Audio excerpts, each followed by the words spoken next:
En Etnografía Estudio hacemos la bitácora antropológica.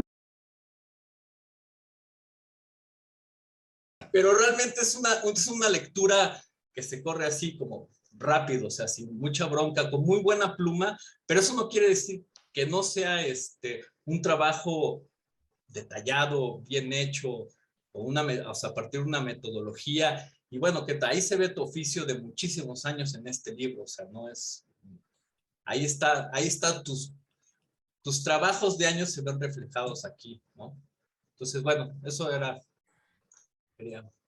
Alain, pues gracias por lo que comentas. Fíjate que eso que me dices de que te saltaste partes, yo ahora lo he repensado y yo creo que las partes que te saltaste son las mismas que se han saltado otras personas. Porque otras personas me han dicho, hubo partes que me salté. Y había incluso quien me dice, yo tuve la ansiedad de leer el final antes de avanzar, porque había un momento en que yo estaba desesperada de que veía que pasaban tantas cosas y no sabía para dónde íbamos. Dice, ya, pues, ¿y eso que yo lo viví? No, me dice, y eso que yo lo viví, pero sentía ansiedad de saber cómo lo habías terminado. Porque como la pandemia no se ha acabado hasta ahora, pues digamos, siguen las vacunas, la tercera dosis, los rezagados, si usamos o no usamos cubrebocas, o sea, todavía sigue la discusión. Sí. Algunos se han saltado partes y lo que me han dicho es, yo quería saber cómo habías publicado un libro cuando todavía no se acababa esto, en qué momento habías parado y dicho, ¿sabes qué? Ya aquí arrojo todo y este es el momento de cerrar. Y no sé si a ti a lo mejor te ganó también esa ansiedad o era que nada más las partes, porque hay unas partes donde meto números, porcentajes, y esas partes, algunos me dijeron que también son pesadas. A mí lo mío, o sea, así lo confieso completamente, carga laboral carga laboral y todo, y entonces estaba acercándose la fecha, y yo dije, si lo leo de pe a pa, no voy a llegar aquí así de, no, pues nada más llegué a las 50 cuartillas, y entonces, pues disculpa, pero nada más puedo platicarte de eso. Entonces, fue no porque no estuviera interesante, me diera flojera, sino fue así de repente, puta, ni modo, vamos a ver, ¿cómo se llaman los capítulos? Yo creo que me lo puedo saltar. Así fue, no fue tanto como de, no, ¿sabes qué? Como esto no está como muy interesante, no está muy logrado, ya quiero saber el final, no, fue una cuestión más práctica si quieres verlo así. Ya después de esto regresaré porque tengo muy bien así de qué fue lo que me salté y ya lo voy a leer con calma. Ok, gracias, Alain. No, Laura aprendió su grabadora porque está apuntada después y después está apuntada Ana. Pero bueno, primero Laura. Bueno, pues, esta fue una manera de acercarme a ti, ¿qué tal? Hace, pues, mucho tiempo que no te veo y te abrazo en persona y yo creo que tu texto llegó en un momento de crisis personal, así como, ya no quiero leer nada y me voy a poner a leer Los Reptilianos, ¿no? Entonces, yo justamente cuando llegué al final dije, no, pero ¿por qué llegó? ¿Por qué se acabó si a mí apenas me iba a dar COVID? O sea, justo cuando tú terminas el libro fue la fecha, la temporada en la que a mí me dio COVID, ¿no? Entonces esta historia continúa y justo lo que venimos hablando del libro, ¿no? O sea, es una lectura que te atrapa, pero que te cuestiona, pero que te hace recordar, por ejemplo, tus años viviendo en San Cristóbal, pero que te recuerda que ya vives en una metrópoli, en una periferia, y qué pasa ahí, lo mismo que pasa allá, se puede reflexionar en estos lados del país, ¿no? Entonces, bueno, para empezar, o sea, yo cuando terminé dije, no, o sea, y justamente en esta cuestión como de implicación personal, pues yo creo que hay una cita que haces que me voy a permitir leer un cachitito porque justamente fue a mí la reflexión que me dejó, ¿no? Esta cuestión del miedo al otro, esta cuestión de quién es al que hay que temerle, si soy yo, si es el otro, si son los otros, el otro con mayúscula, no sé, ¿no? Y creo que cuando dices que podría tener de interesante saber cómo pasó esta comunidad la cuarentena, pues tú misma te respondes, ¿no? Porque a través de ellos es posible acercarse a una mirada de la ciudad y de la región desde una perspectiva global. Y bueno, a mí el final, pues es como lo más impactante para mí porque justamente yo estaba haciendo en ese momento trabajo de campo con ciclistas. Entonces yo muchos meses me cuestioné, ¿cómo voy a hacer trabajo de campo? ¿Cómo voy a hablar de movilidad desde la inmovilidad? Y entonces en Jalisco fue una locura, ¿no? O sea, desde que empezaron 5 días antes, como estas restricciones, desde que se volvió nota nacional que a un hombre lo detuvieron, lo golpearon, e incluso pues tuvo un final bastante trágico el hecho de que lo detuvieran por no traer cubrebocas. O sea, claro. creo que desde acá se vivió mucha represión, mucho temor, ¿no? Era un constante miedo, ¿no? Entonces, yo creo que para mí el hilo conductor es este miedo al otro y yo creo que, pues un poco volviendo hacia mi historia, reflejada en tu historia, pues era, mi cuestionamiento era, bueno, voy a trabajar o quiero saber cómo es la movilidad en un estado en donde te están diciendo que si no sales con cubrebocas, que si no acatas las medidas, pues quién sabe qué sanciones por parte de las fuerzas del Estado puede haber, ¿no? Puede repercutir en tu cuerpo, en tu persona. Entonces, bueno, justamente primero, pues me reflejé en el temor al otro, ¿no? A mí los otros me daban miedo de que me contagiaran, pero después me di cuenta cuando tenía que salir a moverme, a ver qué estaba pasando con la movilidad, me di cuenta que realmente yo de repente me dio miedo yo ser esa persona que contagiaba, ¿no?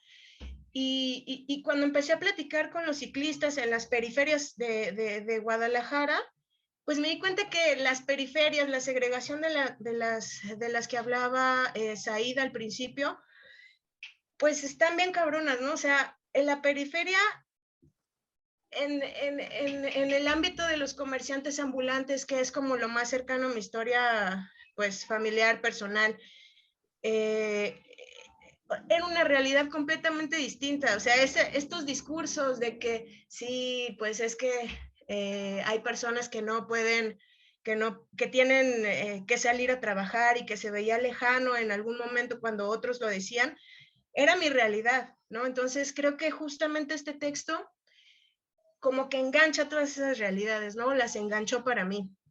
Y creo que en algún momento darse cuenta de que la gente, o sea, tocarlo, palparlo, de que la gente salía, de que la gente en los tianguis, los vendedores no creían, pero sí creían, pero se morían, el del negocio de al lado, el del puesto de al lado, el de que ya me dio COVID, pero no me dio por andar ni en la calle, ni en el transporte público, sino que llegó o sea, por una muerte familiar, etcétera. O sea, era algo que nadie se esperaba, ¿no? Entonces creo que justamente este miedo al otro para mí es algo que tu libro me dejó, ¿no? Entonces, yo creo que también esta implicación y este reconocimiento de nuestra posición como investigadoras, investigadores, creo que debe de ser, pues, se debe de poner, pues, en la mesa de reflexión, ¿no? También pensaba mucho en el texto de Devereux, o sea, es esto de la ansiedad del método. O sea, creo que cuestiona mucho, ¿no? Y bueno, pues, ¿qué decir de San Cristóbal?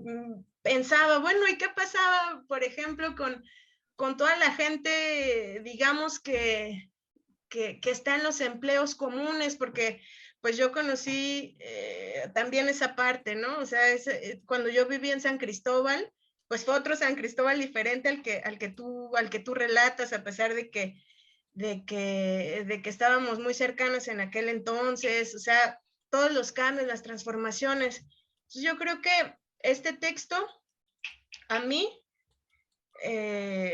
aparte de implicarme, de reflejarme, me hizo cuestionarme mucho en dónde está ese miedo al otro, ¿no? Y cómo en esta pandemia que todavía no se termina es un vaivén, ¿no? Y que, o sea, la salud pública también es un aspecto que digamos que en las poblaciones que menos acceso tenemos, digamos, a la salud pública, pues es terrible, ¿no? O sea, terrible que uno no pueda ni siquiera acercarse, ¿no? Que la única manera que tengas de acercarte sea a través de una reja de un hospital, ¿no?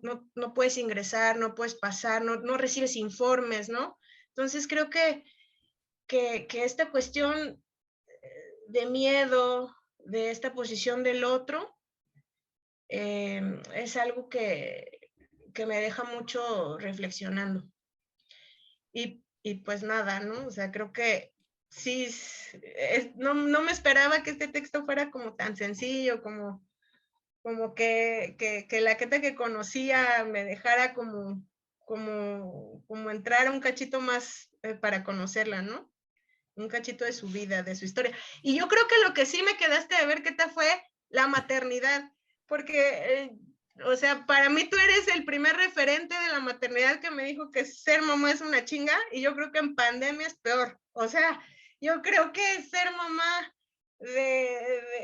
ser mamá, tener que trabajar, tener que salir, tener que las clases, los niños, la comida, los quehaceres, y que conéctate, y que escribe, y que lee, y que no se puede, y ahora dónde llevo a mis hijos, o sea, sí creo que me hubiera gustado como leer esta parte de cómo te impactó a ti, cómo impactó a las mujeres con las que convivías, ¿no? Porque si bien hay como algunos destellos de cuando tu hermana hizo actividades, de cuando se trataba de contener a las infancias, de cuando se trataba como de darles espacios, o sea, sí creo que la maternidad es algo que se transformó, que se trastocó, o sea, que de plano nos atravesó en toda esta pandemia, ¿no? Y nos sigue atravesando porque, pues, apenas como que están medio agarrando las clases. Entonces creo que la maternidad también podría ser una parte como muy explorada en futuras Fíjate que reflexiones. sí, Oye, fíjate ¿qué que tal? sí, Laura, esa parte quedó medio guanga y no pregunté sobre ella, fíjate. Y además tomando en cuenta que todas las que estaban aquí en mi vecindario, todas éramos mamás. Todas son mamás, sí. Oye, ¿qué tal? O sea, sí.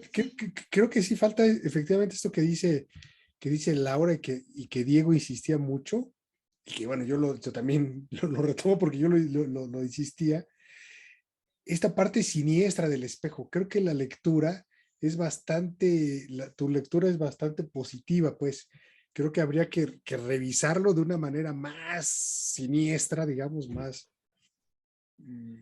como lo que sacamos, digamos, nuestros fantasmas, nuestros diablos, cabrón, ¿no? Creo que hace falta una segunda parte, tendríamos que leer Los Reptilianos 2, ¿no? Esa parte, pues sí, esos secretos de Alejandro, queremos saberlos. Fíjate, Said, que tienes razón, porque yo no me di cuenta de eso. Y de hecho yo pensé mucho en publicar el libro o no, por varias razones. Una primera es que ahora es cagadísimo, nunca me había pasado esto. O sea, conozco a alguien y me dicen, mira, es fulanita, y es alguien que ya leyó el libro. Es Enriqueta, la que escribió el libro de los reptilianos. Entonces, cuando yo le quiero platicar algo sobre mí, me dice, sí, claro, pues ya lo leí en el libro. O no, es que fíjate que yo hago tal cosa. Lo de la teología de la liberación, sí, lo estudias porque ya está en el libro, ¿no? Y yo así, pues hablamos de casas, ¿no? Y no, es que yo tengo un terreno en tal lado. Pues estoy construyendo una casa enfrente del CIDESI. Sí, viene tu libro. Entonces, es como ir desnuda por la calle porque Ajá. está muy cañón escribir autoetnografía. O sea, ahora mucha gente sabe muchas cosas de mí y me da un poco de miedo que se quede esta visión romántica de la Queta, ¿ves, Said? Sí. Porque yo no me di cuenta de eso hasta que salí a la calle, platicando con un taxista, le pregunté cómo había pasado la pandemia. Y al principio no quiso hablar, iba muy serio, ¿no? Y yo le dije, no, pues es que sí fue mucho tiempo. Imagínense, estuvimos 15 semanas de confinamiento, con decirle que hasta me dio tiempo de escribir un libro. Y el señor se enojó. Y me dijo, pues a usted le dio tiempo de escribir un libro, me dijo, porque tiene la vida resuelta. Dice, yo pasé todo ese tiempo buscando la manera de sobrevivir porque no tenía trabajo. Y entonces dije, híjole, qué fuerte, ¿no? Después platiqué con una colega que me dijo, pues qué bueno que escribiste el libro porque yo viví la pandemia como una guerra, me dijo. Se murieron mi padre, mi madre, mi hermano, y lo viví como una guerra. Y tú lo viviste de una manera, pues cómoda, está bien, ¿no? Pero no todos lo vivimos como tú. Y entonces, pues sí, esta parte del espejo que dices tú, que esta parte siniestra de la pandemia, yo creo que es algo que sí cabría escribir, quizás a lo mejor ya no en una segunda parte, pero sí en un artículo, algo que conecto con lo que dice Alejandro. O sea, Alejandro creo que lo que me dijo fue, mira, ya tienes la etnografía, ¿ya qué momento vas a teorizar sobre eso, no? O sea, ya está la descripción ahí, ya está, te podemos imaginarnos lo que nos estás planteando, pero pues ahora interpreta todo eso, ¿no? ¿Cómo Oye, lo vas a organizar? pero ¿Qué es desde lo hace que rato nos quería vas a decir, decir? Ajá. pero antes, porque desde que Alejandro lo dijo, yo quisiera también nada más decir que a mí me pareció el texto nada pretencioso, porque me parece que las citas que vienen aquí entran de una forma súper sutil, de una forma, híjole, muy buena. Y además las citas que vienen son, o sea, pues de eruditos, cabrón, ¿no? O sea, no es por estar echando flores aquí del pinche texto, pues. Con respeto lo digo, el pinche texto, pero el asunto es que me da la impresión, yo desde antes de que dijera Alejandro, yo reflexionaba y decía, oye, pero esto es, este texto no es pretencioso, porque no vienen pinches citotas teóricas, cabrón. Vienen cuando tienen que caer, ¡pum! Ahí está, ¿no? Y suavecitas, así, sin sentirlas, cabrón. Y de gente pesada, cabrón. Perdón, ¿qué tal? No, sí, se trató de que las citas entraran así como fluidamente, Ándale. pero sí hace falta esa parte de decir, bueno, y ya de Más toda esta rígida. etnografía, ¿Qué? ¿dónde está esto que una antropóloga nos podría decir como un análisis a posteriori de este periodo, incluso ya a la distancia, ¿no? Porque ahí todavía estoy muy involucrada. Ya a la distancia, ¿cómo interpretamos esto ahora que vimos qué pasó con las vacunas? O sea, incluso en ese momento no se podía hacer, ahora sí ya se puede un poquito hacer, quizás habría que dejarle un poco más de tiempo para decir qué pasó cuando llegaron las vacunas, quiénes sí se vacunaron, quiénes no, qué pasó con todos esos respiradores que se compraron, yo no sé, se quedaron en los hospitales, qué pasó aquí, por qué había tantos, fue algo muy dramático en Chiapas, hubo muchas personas diagnosticadas como gente COVID que no tenía COVID. Y gente que murió, que no tuvo la enfermedad de COVID, fue registrada como gente que lo tenía. Pero había una razón detrás, porque los hospitales que registraban enfermedades COVID o enfermos COVID les daban un apoyo de infraestructura. Y los hospitales, para hacerse de esa infraestructura, le pedían a la gente que les diera chance de registrarlo como COVID para hacerse de ese instrumentos, ¿no? Entonces, hubo muchas estrategias que se utilizaron en esa oleada de la pandemia, que en ese momento yo no las sabía, pero que ahora se van descubriendo muchas cosas y que a lo mejor a la distancia se pueden interpretar, pues muchos procesos, ¿no? Esto que dice Laura, el miedo, o sea, sí es cierto que la pandemia nos trajo miedo, pero yo creo que miedo ya teníamos en la sociedad mexicana. Solo que en ese momento encontramos un catalizador, pero ahorita, ¿a poco no seguimos teniendo miedo? Y eso que la Sí, pandemia ya se claro. acabó. O un O sea, pretexto para tener miedo al otro, ¿no? yo aquí en San Cristóbal a lo que más miedo le tengo son a las balas perdidas. Ya me quedó el trauma de que creo que en cualquier momento puede haber una balacera y puede haber una bala perdida, ¿no? Murió una niña de una bala perdida en su cama, que agujeró el techo. Y ahora, por ejemplo, no nos acercamos a las ventanas, ¿no? Procuramos alejarnos de las ventanas de nuestras casas, de nuestro lugar seguro, para que no nos vaya a caer una bala. Entonces, seguimos teniendo miedo, pero ese miedo ya tiene otro cauce, tiene otra justificación. Entonces, por ejemplo, interpretar ese tipo de cosas, creo que con el tiempo sí se van a poder hacer. Alain prendió su micrófono y Ana va a hablar después. A ver, Alain, puntualiza y luego ya. Ajá, y luego Ana. Sí, rapidísimo. Digo, verse el dicho que cada quien habla como le fue en la feria, ¿no? Claro.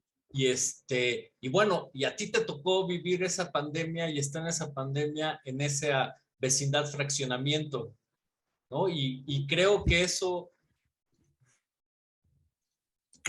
es el aporte de poder etnografiar, autoetnografiar ese espacio, pero también en entre lo local y lo global, ¿no? En la localidad, ¿no? O sea, y entonces, probablemente en esto que dice Alejandro, bueno, ahora a lo mejor en la segunda parte te toca teorizar, pero pues creo que tienes que teorizarlo desde ahí, no digamos en el marco más global, sino teorizarlo desde ahí, Sí. desde tu perspectiva, ¿no? Desde tu vivencia, porque a final de cuentas esto para mí es como más un ejercicio de autoetnografía, Sí. ¿no? Entonces, pues desde ahí tendría que ser como la teorización. Y claro, también muchos lo dijeron, podrías también poner partes del lado oscuro, ¿no? El lado B, que no pusiste quizá mucho en no estaría mal.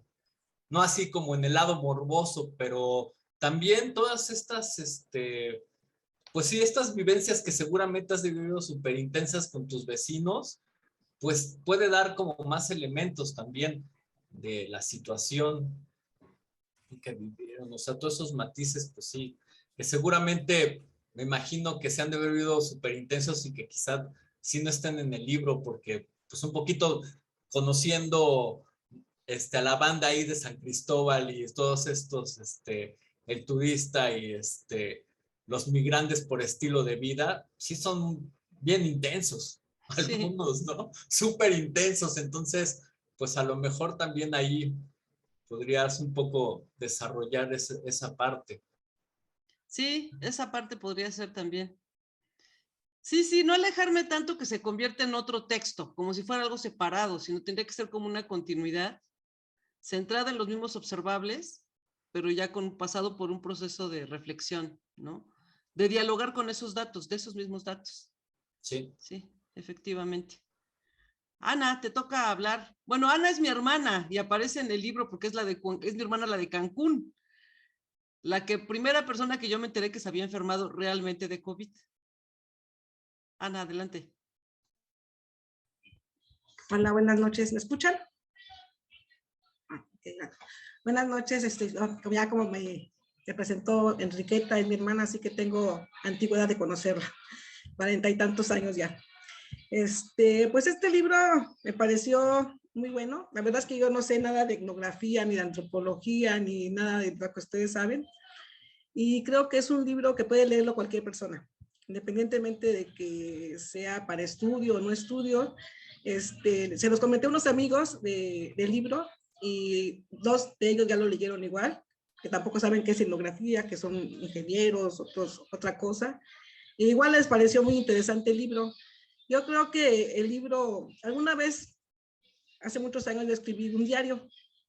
Y en ese diario, las primeras palabras que puse fue, este diario lo quiero escribir para que en un futuro yo pueda sentir lo que siento ahora, porque con el tiempo lo que sentimos, pues lo olvidamos. Entonces este libro yo creo que es para el futuro, para personas más adelante. Y también, no, para mí también, ¿no? Porque aquí pues habla de mí, de cómo me sentía, de la enfermedad, de mi familia. Y la verdad es que no sé mucho hablar, ¿no? Pero pues sí me gustó mucho el libro y yo creo que lo puede leer cualquier persona, aunque no tenga estudios antropológicos y de todas esas cosas. Es como una novela, para mí fue como una novela, o sea, muy claro, como que a ver qué le pasó a esta persona y luego qué le sucedió, hasta como el chisme, ¿no? Como, Sí. como el chisme de que, ay, ¿y ahora por qué se pelearon? Y a ver, que ya vino la Vilma, creo que se salía y se entraba, y qué le van a decir, si le van a dejar que traiga al niño para que lo cuide y todos, no, que no, Enriqueta, no, que yo no, yo digo que no. Ay, la doña Enriqueta, ¿no? ¿Y qué van a decir los otros ahora de que se van a traer? Y entonces así como que sí es como una tipo de novela de que te quieres saber qué pasa, quieres saber qué sucede. Entonces sí, pues yo creo que en el futuro, pues las personas que lo lean van a decir, ay, ¿cómo vivió la gente la pandemia, no? Sí es cierto que fue así tan feo, nada más nos están choreando. Entonces, pues esto es una reflexión en el momento que pasó. Lo escribió cuando estábamos viviendo esa dura experiencia que tuvo la humanidad. Entonces estaba muy reflejado la vivencia a primera mano, ¿no?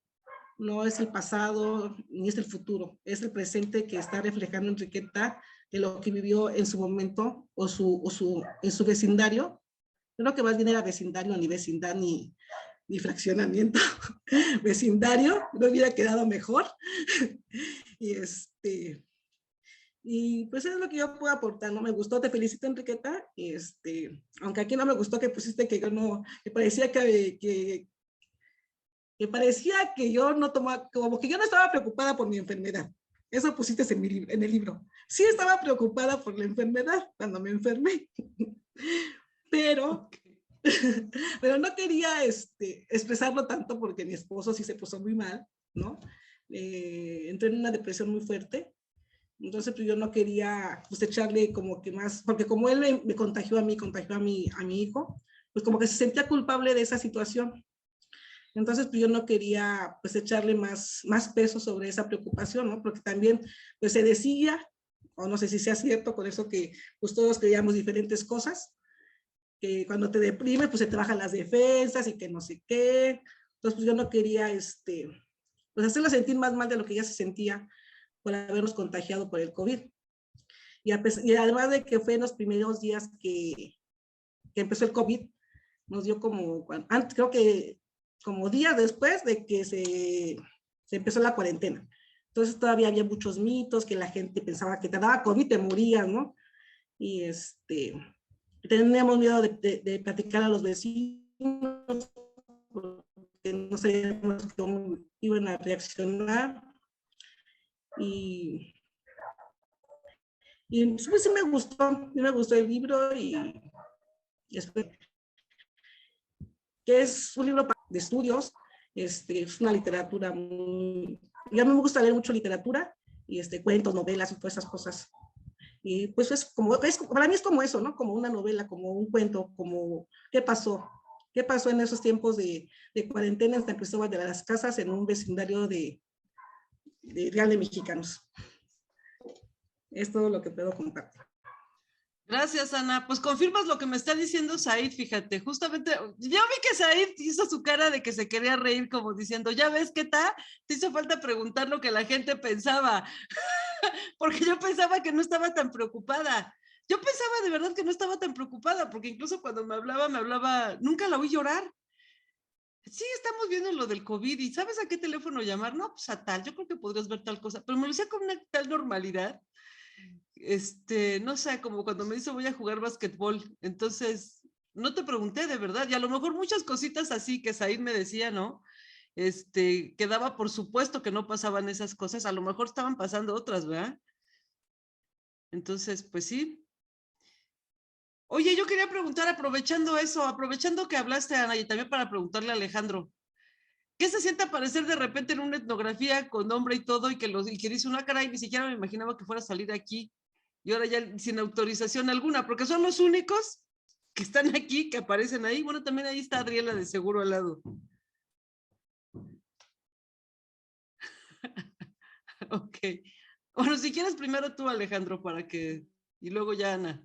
¿Quiere decir? No, yo no. Bueno, pues la verdad sí es impresionante en el sentido de que te veas en un texto, ¿no? Porque al final de cuentas acostumbrado a leer, ¿no? Y de repente apareces ahí.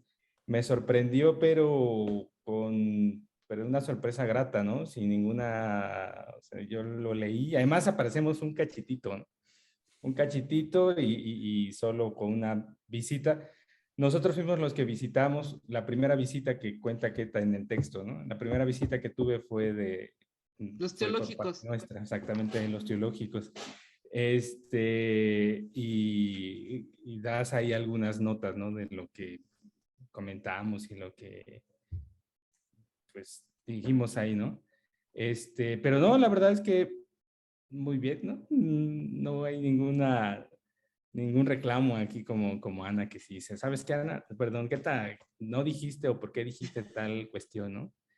Lo de nosotros fue algo pasajero, algo, ya. Ok. Sí, creo que es el ejercicio de verse implicado es interesante, no solamente como escritora, sino también como actor, ¿no, Alejandro? Y bueno, ¿qué tal? Creo que es que hace rato no me escuchaban, tenía apagado el micrófono, creo que lo que dice Ana, ¿verdad?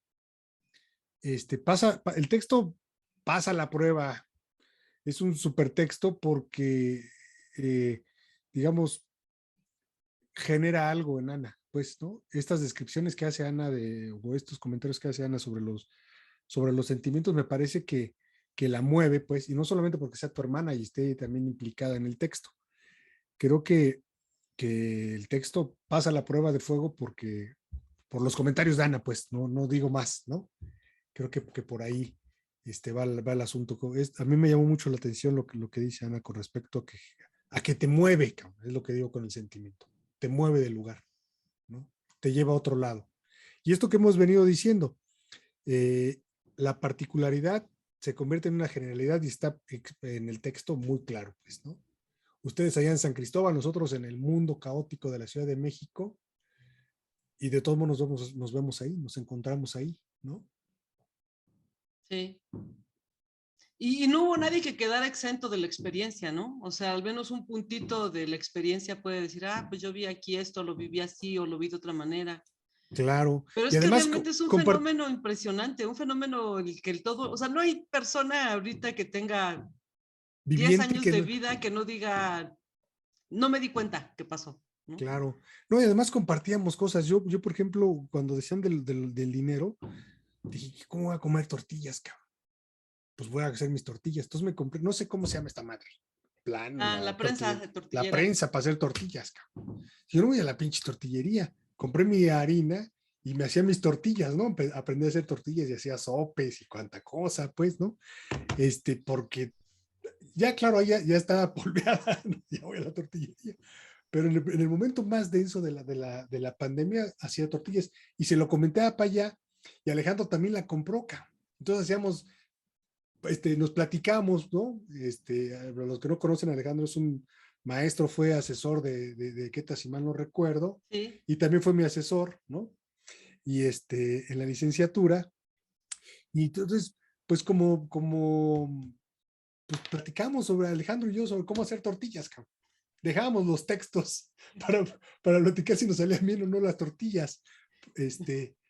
Compartíamos esas cosas, ¿no? Como tips.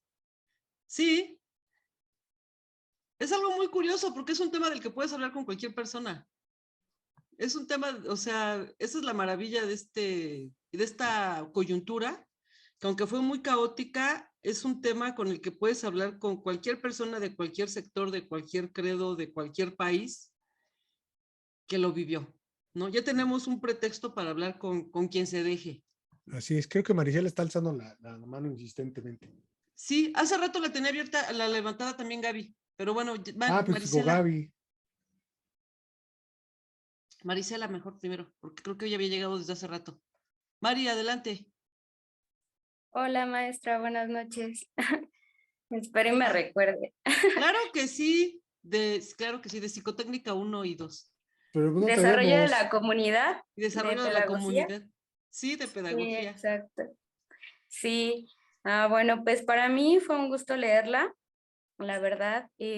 Yo cuando la leí, como lo comenté en Facebook, no podía leerlo sin escuchar su voz, narrándome la historia. Para mí es un tema difícil porque lo vivimos muy cercano. Pues tuve una pérdida muy fuerte que fue mi mamá. Y al leerlo, la verdad, no pude evitar, pues llorar, ¿no? En varias ocasiones, por lo mismo, ¿no? Pero, bueno, con base a los respiradores, cuando se mención de eso, A mi mamá sí le tocó, pero pues obviamente, como lo menciona ya, tener un respirador pues ya era muy complicado. A nosotros nos tocó el tema de que llamábamos a los números y nadie sabía darnos alguna información respecto a qué hacer, a dónde acudir. Mi mamá tenía su seguro, pero ahí le decían que era probable COVID y ya tenía neumonía, entonces sí fue muy complicado. También me tocó mucho el tema, ¿no? De con Manu, ¿no? ¿Cómo sobrellevaste la situación de las tareas? Porque para mí en ese caso pues fue muy complicado con mis 2 hijas. Yo ya no sabía qué hacer con tanta tarea, ya estaba fastidiada, pero sí fueron varias cosas que pues sí te llegan, ¿no? Em, la verdad, es un libro que se puede leer para cualquier persona, sea o no em, estudiado, por decirlo así. Es un libro que la verdad, como dice su hermana, es para todas las personas, es ver desde otro punto de vista cómo se vivió, ¿no? Esta situación de la pandemia. Y pues bueno, es todo. Mari, pues antes que todo, pues extenderte mi pesar, mi penar. Yo me acuerdo que me lo comentaste en su momento en una encuesta que hice por Facebook. Me acuerdo que tú me escribiste en privado y me comentaste la situación. Fíjate que después de que me comentaste esta situación de tu mami, decidí no poner a nadie de la encuesta, porque la situación que me estaba contando muchas personas era muy dolorosa y no sabía cómo podía tomarse, ¿no? O sea, como estaba yo hablando de mis vecinos y todos como en un tono en el que entiendo que la vida de mis vecinos y la mía misma no era complicada. Realmente para nosotros no fue pesado estar 15 semanas encerrados. Pero sabía que esto era doloroso para algunas personas como el caso que te tocó vivir. Y dije, no sé si sea una buena idea poner los casos específicos o mejor señalar cuando atravesaban pues los momentos pues de fallecimiento, señalándolo como parte de pues de procesos, ¿no? que estaban ocurriendo. El único caso del que yo hablo de alguien que falleció fue el caso de un líder de la tribu Yaqui, de Silverio. Quizás porque estaba lejos, quizás porque es alguien que conocía de manera pues muy personal, que me atreví a ponerlo, pero ni siquiera hablando específicamente de como una cuestión familiar, sino como un proceso político y social que la misma tribu yaqui sufría. Pero sí, realmente saber el caso de tu mami no sé, me llevó a cuestionarme hasta dónde iba yo a poner cosas sobre la intimidad de otras personas, porque yo sentía que yo podía hablar de mi intimidad e incluso poner cosas tan íntimas como decir, ay, pues me separé de mi pareja que ya no lo aguantaba y regresó con la pandemia, ¿no? Pero sentía que eso lo podía decir yo porque era mi vida, pero hablar de otras personas estaba muy complicado, así que por eso fue que no lo incluí y y pues lo lamento mucho, de verdad. Y lo que sí es que en la dedicatoria que puse, esa dedicatoria sí la puse pensando en ti.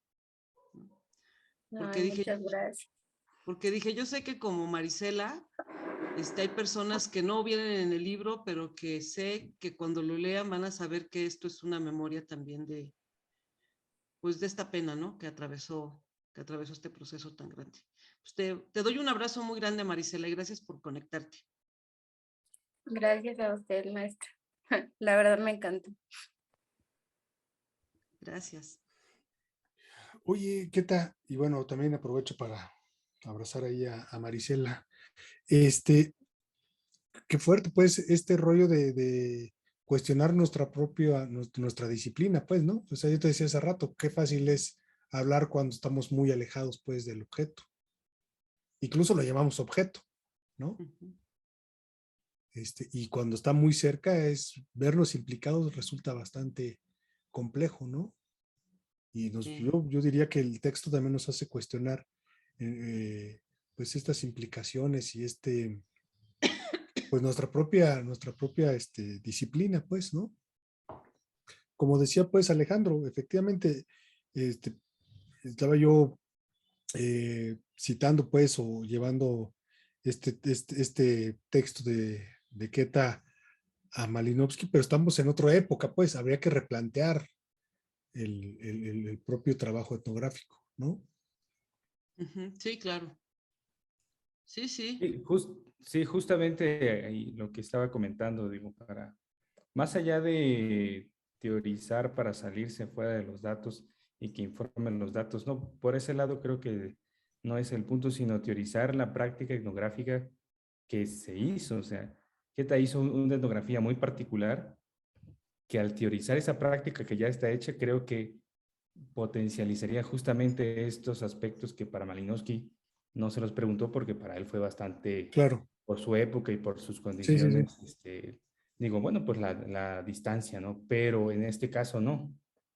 Entonces, ¿qué tipo de etnografía se hace cuando la implicación personal está y además está tocando fibras sumamente sensibles como el fallecimiento de seres queridos, ¿no? Y todo el contexto que sucedió. Entonces, por ahí a mí me parece que podría ir, ¿no? Para reflexionar en términos teóricos, entonces, ¿qué tipo de etnografía es, ¿no? Sí, porque estamos hablando de un tema como bastante universal, Ujú. ¿no? Sí, sí.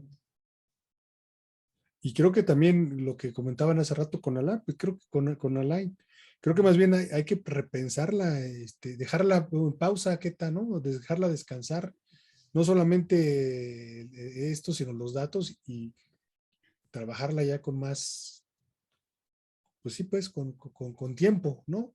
Sí. Sí, con Está, tiempo, con distancia. está muy abierto, pues, ¿no? Y Y está todo fíjate bien que acabado. Ajá, perdón. en algún momento, ahorita que comentas estos que no, por supuesto, no se conocen, ¿no? Cuando lees el texto, sino ahorita, afortunadamente, que tenemos este espacio para platicar y dices, bueno, lo que podría implicar el señalar el fallecimiento de personas concretas. Ahora creo que, porque sí aparecen, pero con forma de datos, ¿no? A lo largo del texto aparecen siempre datos, aparte, bueno, pues para tal mes de la pandemia llevamos tantos contagiados y tantos números de fallecidos, y creo que es la manera en cómo se incluye, pero desde un lugar todavía cuidado, ¿no? ¿Qué narrativo hubiera surgido colocando nombres concretos? Pues si hubiera sido otro, pero me parece que al final de cuentas están justamente esta preocupación que dices ahora que comentaste de la dedicatoria, están aquí presentes todos aquellos a quienes la pandemia arrebató un ser querido, ¿no? Y además creo que eso ahí está atravesando todo el texto y es grato conocerlo, ¿no? También, ¿no? Aparte, lo que está por atrás del texto y cómo fue pensado y cómo se escribió, ¿no? Sí. Sí, y por qué no se incluyeron algunas cosas, ¿no? De las que se tuvo datos o información. Pues sí. Gaby, ¿quieres comentar algo? Hola a todos, buenas noches. Yo quisiera comentar 2 puntos del libro.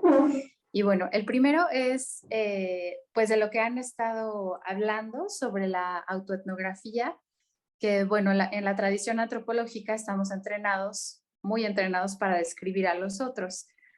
Pero Queta en este libro, en esta etnografía, nos hace entrar en su intimidad en diferentes niveles, ¿no? Primero, pues desde la calle, su vecindario, la descripción de su casa, los lugares íntimos donde ella vive su día a día, y finalmente su cuerpo. Nos describe cómo en la primera reunión 2 maestras de yoga se sientan junto a la fogata en flor de loto con una agilidad magistral, y en cambio ella y otra vecina tienen que jalar una silla Con porque eso les respaldo. parece, ajá, Ana. les parece una contorsión. Entonces ahí Queta nos está hablando mucho más allá del vecindario y de la casa, ¿no? ya estamos entrando en su propio cuerpo. Luego, Keta empieza a hablar de sus clases de yoga. Entonces, continúa haciendo una etnografía de su propio cuerpo, que también responde al quehacer antropológico de pasar horas sentada en una computadora escribiendo, ¿no? Entonces, ahí varios nos identificamos. Y Keta se da cuenta que puede entrelazar sus manos y subirlas, pero es imposible alargar sus costados, ¿no? Así como venir a un lado y al otro. Entonces, Keta también nos va contando la transformación de su propio cuerpo en la cuarentena y de sus sensaciones al hacer el Adho Mukha Svanasana o ciertas posturas de yoga que Luz le propone, ¿no? Esta experiencia de Keta con su cuerpo me remite también a la mía, a mi experiencia durante la pandemia. Como yo estaba en el pueblo de Krill y ya no pude salir a comunidad durante 2 meses nada más, luego ya pude retomarlo, pero esos 2 meses de encierro también tuve más tiempo para mi cuerpo, ¿no? Subí todos los cerros de Krill, hacíamos 4 horas de ejercicio, ¿no? 4 horas de caminata, subir el cerro, yoga y tal, ¿no? O sea, como también esta pandemia a algunos nos permitió dedicarle más horas a nuestro cuerpo.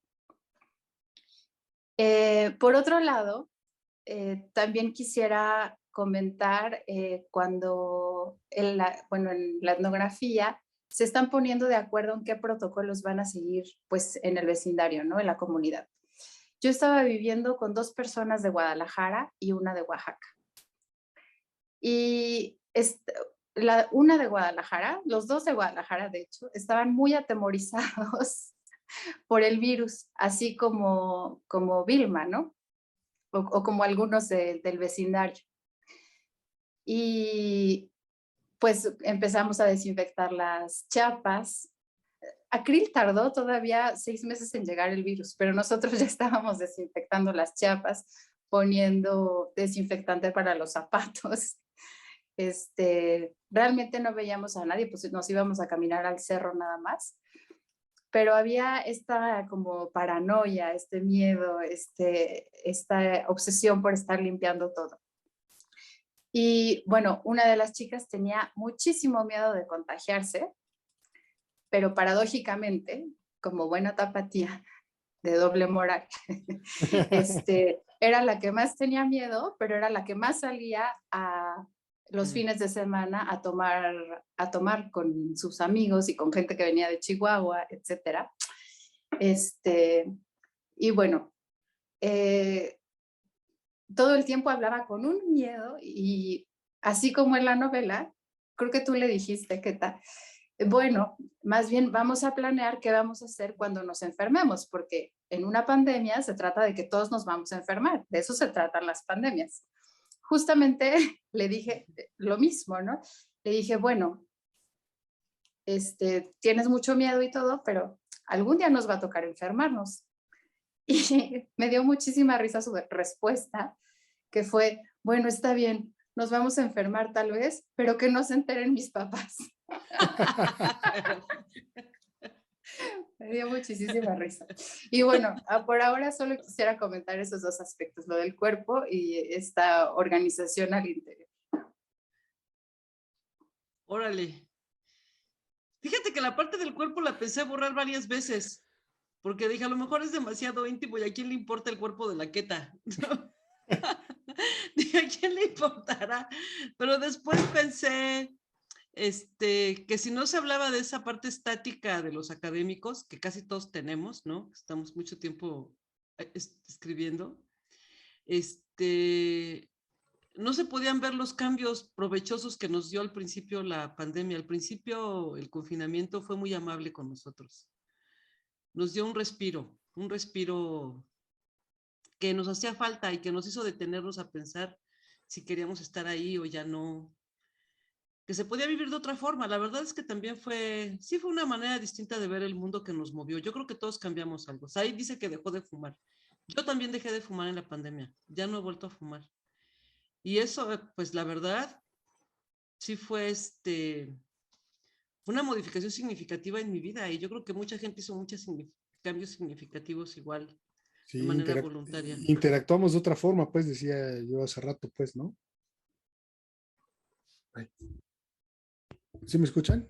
Sí, Sí. Ah, sí, sí, hay otra forma de relacionarse con el mundo y con los otros, ¿no? sí, sí, sí. Una pregunta, ¿qué tal? Alain, sí. Quizá ya a estas alturas sea un poco absurda o obvio, pero ¿por qué decidiste incluirte en la etnografía, hacer autoetnografía? Bien pudiste haber agarrado desde tu casa en la ventana, ponerte a describir, hacer tus entrevistas así, y ya, ¿no? O sea, hacer, vamos a decir, una etnografía clásica. ¿Por qué decidiste hacer una autoetnografía? Fíjate que no fue tanto pensando en la autoetnografía, sino fue pensando más en el periodismo narrativo. Como en ese momento estaba yo tomando un curso de periodismo narrativo en el Instituto Sonorense de Cultura, con una serie de periodistas que trabajaban ese estilo, y todos esos estilos son como en primera persona. Al principio, cuando lo empecé a escribir como diario de campo, al principio lo hice crónica. De hecho, al principio fue un diario de campo que está súper extenso, mucho más extenso que el libro. Ya es diario de Malinowski, Sí. públicalo. Existe el diario extenso, esta ya es la síntesis. Bien lo decía tu hermana, ¿eh? Te balconeó, es un diario. Sí. Y después, cuando intenté hacerlo primero una crónica de la pandemia, que fue como lo trabajé en el taller, me di cuenta que nadie me lo iba a publicar como crónica porque no soy periodista. Dije, no, pues no, voy a ponerle un poquito de discusiones teóricas, darle un eje de discusión. De hecho, el último capítulo que escribí es el primero. O sea, el capítulo etnográfico, que es el lugar donde vivimos, donde hablo de San Cristóbal, ese lo escribí al final. Y en algún momento pensé hacer lo que dices, Alain. O sea, así como está escrito ese capítulo, pensé ir transformando todos hasta convertirlos verdaderamente en etnográficos. Pero después me di cuenta que si lo hacía así, como que iba a perder la agilidad que tenía y que a lo mejor no iba a ser tan atractivo para el público en general. Y una de las cosas que sí me planteé es que lo pudieran leer, primero mis vecinos, ¿no? Que dije, si lo hago etnografía no lo van a leer. Y después pensé en que si quería que fuera un documento que se leyera a futuro, como dice Ana, tenía que ser muy ágil y muy amable. Entonces decidí ya no convertirlo todo en etnografía y solo quedó como etnografía el capítulo 1, que creo que sí se nota mucho la diferencia entre ese 1 y el resto del texto. Sí. Sí, es muy distinto, ¿no? ¿O cómo lo ves tú? Sí se nota la diferencia, ¿verdad? Sí. Sí. Por eso Oye, además, también la pregunta. y además pues fue más que ¿En nada qué por momento eso. decidiste incluirte? ¿En qué momento decidí incluirme? Pues es que siempre estuve yo en el diario de campo. Siempre estuve yo y siempre... No, se me refería así, de que se nota el cambio del primer capítulo a los subsecuentes. No, ya me contestaste el por qué incluirte. ¿Por qué ya. incluirte tú? Sí, ya. Sí. Pues sí se nota, pero es por eso, porque fue cambiando de estilos distintos. Fue de diario personal a crónica narrativa y luego ya pasó a ser etnografía, que se quedó en el intento de convertirse en etnografía en sentido estricto. clásica. Ajá, clásica. Oye, pero hubiera sido también bien engañoso una etnografía clásica, ¿no? Porque todos íbamos a ver que estábamos ahí metidos. Pues sí. O sea, También que hubiera tú sido un estás, poquito engañosa, ¿no? Así como ahí están allá cuando son mis vecinos, pues. O cuando sea, ¿dónde más sabemos los iba a ver? que todos lo hemos vivido, que tú lo viviste, pues, en carne propia, ¿no? Sí. Y que justamente ese es el engaño de la etnografía clásica, ¿no? Que se separa cuando siempre estuvo ahí, ¿no? Sí. Sí, que no dice que vio desde un cierto lugar, ¿no? Exactamente. Bueno, pues aquí queda Rosa Isela. No sé si Rosa Isela quiere hablar. Yo creo que ya para ir cerrando. Veo que está conectada desde hace rato, pero no sé si está ahí o nomás lo puso para que creamos que está. Si no en la escuela. Sí estoy como... No, sí estoy como... No, Hola Rosa Isela, ¿qué tal? Hola, ¿qué tal? No, pues yo también comparto igual que todos. A mí me encantó el libro. Definitivamente, este, para mí está perfecto así como está.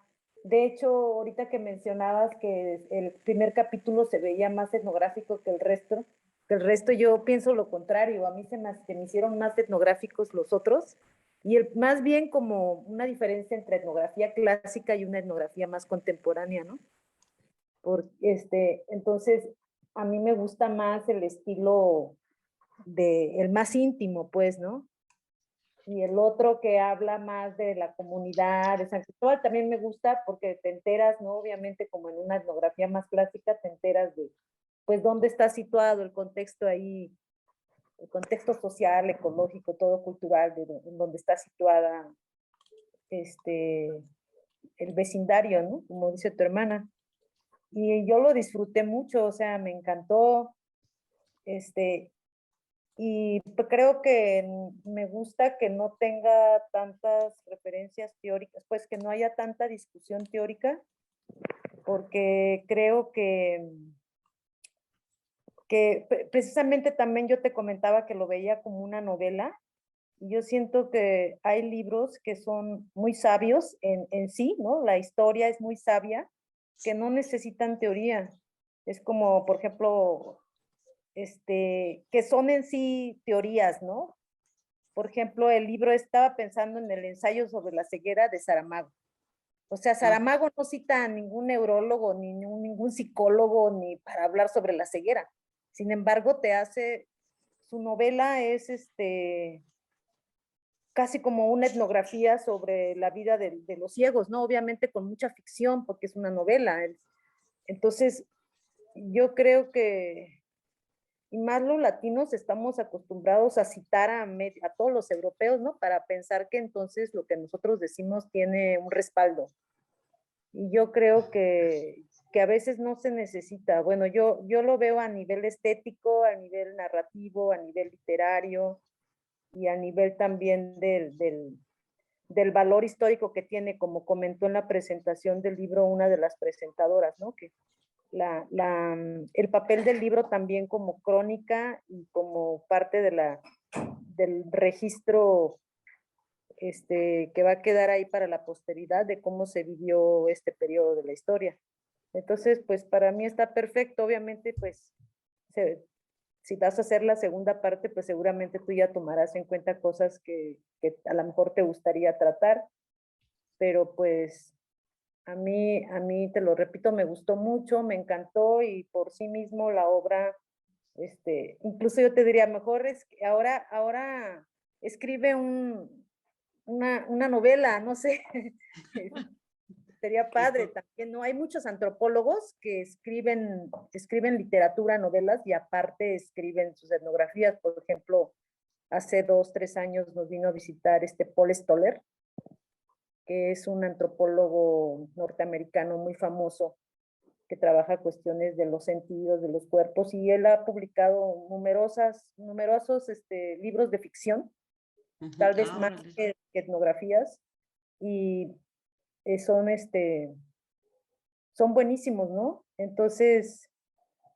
pues no, ahora sí que la etnografía también es como un género literario, entonces pues yo creo que sí, me imagino que has de haber aprendido mucho al hacer el ejercicio de escribir este libro y pues te admiro mucho, me gusta mucho tu estilo de escritura y obviamente pues también aprendí mucho de tu libro y espero mejorar también mis habilidades de escritura y pronto también por ahí publicar algo, ¿no?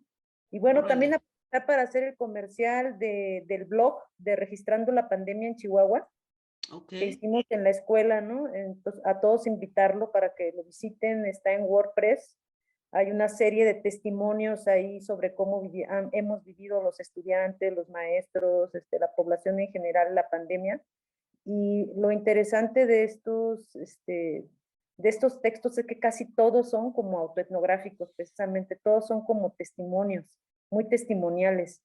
Entonces, pues si alguien quiere si alguien está haciendo algún trabajo sobre COVID y quiere enterarse más como sobre la vida cotidiana o cuestiones de cómo se enfrentaron especialmente la comunidad antropológica de acá de Chihuahua a todos los retos que enfrentamos durante ese tiempo y que todavía, pues pueden visitar ahí el blog, ¿no? Los textos están abiertos a público en general para que los lean, para que los citen, para que los estudien, para que hagan con ellos lo que quieran, siempre y cuando pues le den sus créditos a los autores de cada texto.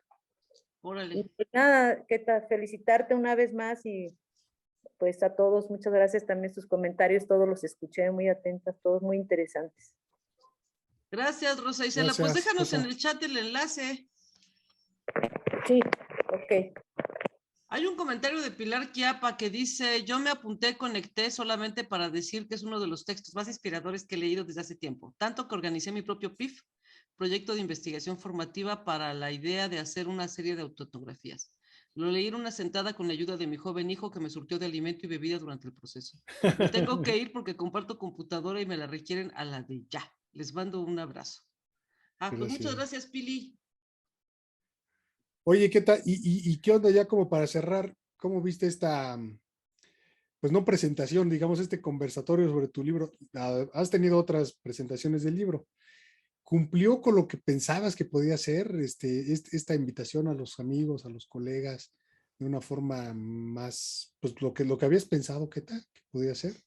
Sí, fíjate que a mí algo que no me gusta de las presentaciones es que siempre se anticipan y hablan como con un mundo de mudos, ¿no? Que no somos los que estamos ahí nomás oyendo. Pero como esa presentación, pues no conocemos el libro, no lo hemos leído, creemos en todo lo que nos dice, no nos queda otra más que tener fe de ciegos. Y ya para decir, oye, pues esto no me latió, te faltó, como todos los comentarios que me has hecho ahora, ¿no? Y que los demás digan, pues sí estoy de acuerdo, no estoy de acuerdo, o sí, pero ahora te falta tal cosa. Pues yo creo que eso es lo rico de que se haga una presentación de libro, ¿no? Comentarlo. Por ejemplo, ya lo que me dijo Alejandro, oye, pues te hace falta teorizar ahora. Ah, perfecto. Eso solo puede venir de alguien que le encanta teorizar. Encuentro otros temas, ¿no? A los que mejor no les di tanta importancia o no hice un cierre, por ejemplo, sobre qué pasó con mi cuerpo, porque cerré sobre todo los personajes, pero pues qué pasó con esos cuerpos ahora, que estaría muy interesante porque después de eso me dio una crisis justamente en el cuerpo. Y ahora ya hago yoga diario, ¿no? Porque si no lo hago, mi cuerpo no funciona. Y eso también es consecuencia del COVID. Entonces, como que hay cosas que me faltó cerrar, ¿eh? Di no a la yoga. No, sí, di que sea la yoga. Incluso, por ejemplo, que esta etnografía, qué bueno que hice el capítulo 1, porque, por ejemplo, yo siento que Alain y Laura, ¿no? Que se conectó hace rato, creo que ellos encontraron mucho sentido al capítulo 1, que yo en un principio no había pensado poner, pero que al final es el que a ellos les permite ver la transformación de San Cristóbal y entender a partir de esa transformación cómo estaban viviéndose el contexto de la pandemia. Entonces creo que tener visibles esas cosas te permite después hacer mejores trabajos porque vas identificando tus debilidades, vas identificando qué partes puedes fortalecer. Entonces, yo creo que vale la pena que se hagan más que presentaciones, bueno, presentaciones unas poquillas, y luego ya un conversatorio. Y además, porque también me imagino que ustedes también cuando hicimos nuestras tesis, hicimos nuestros libros, hicimos nuestros artículos, siempre nos quedamos con la duda de, bueno, ¿y cómo le cayó esto a los demás, no? ¿Qué pensaron? ¿Cómo lo sintieron? Y yo creo que estos conversatorios se tienen que promover más. Y más bien yo te diría a ti, Said, ¿cómo te sentiste con este conversatorio, que es tu primer conversatorio? ¿Ya te vas a ser el experto de los conversatorios? No sé si el experto, pero sí me parece que es un buen ejercicio, pues, ¿no? Un buen ejercicio porque, pues, pues no hay nada mejor que el diálogo, pues, para construir, no diría a lo mejor, para no ser pretencioso, pues, conocimiento, sino, pues, para construir comunidad, digamos, ¿no? Pues ahora ya conozco a Alan, conozco a Alejandro, conozco a Gabriela, digamos, se va ampliando, pues, ¿no?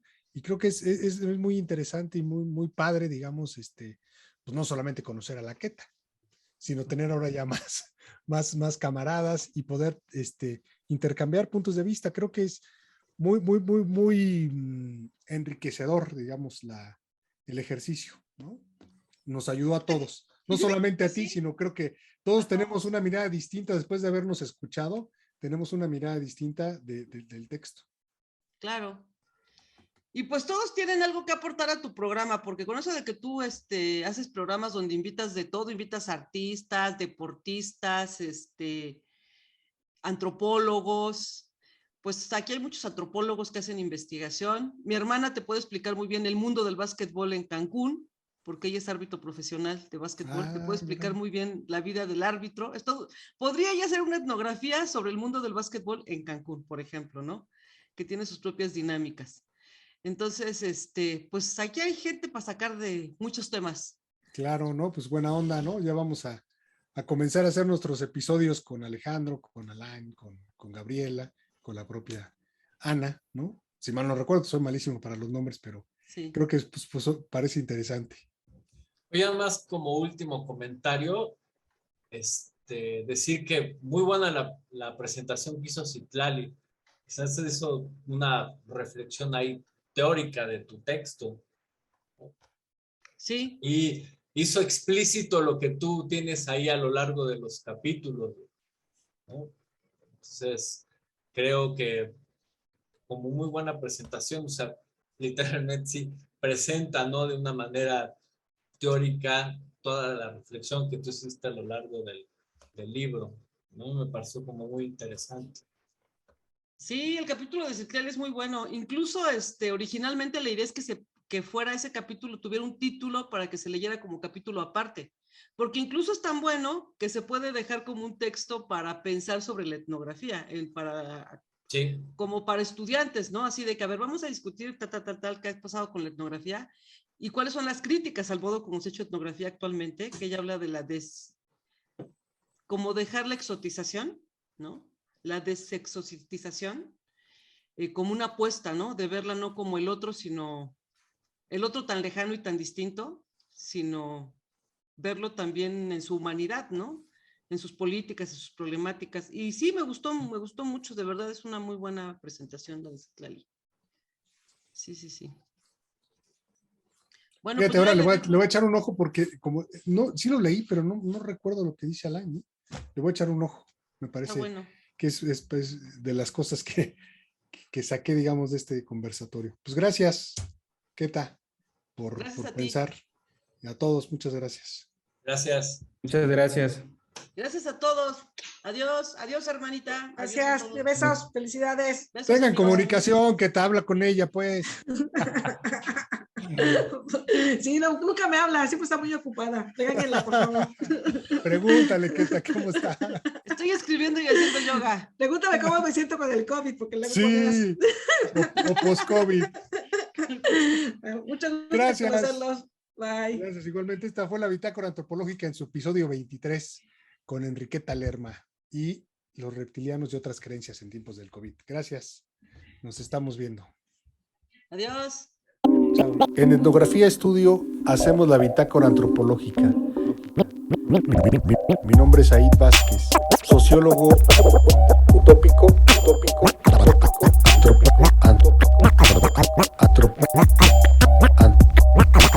antropólogo indecente.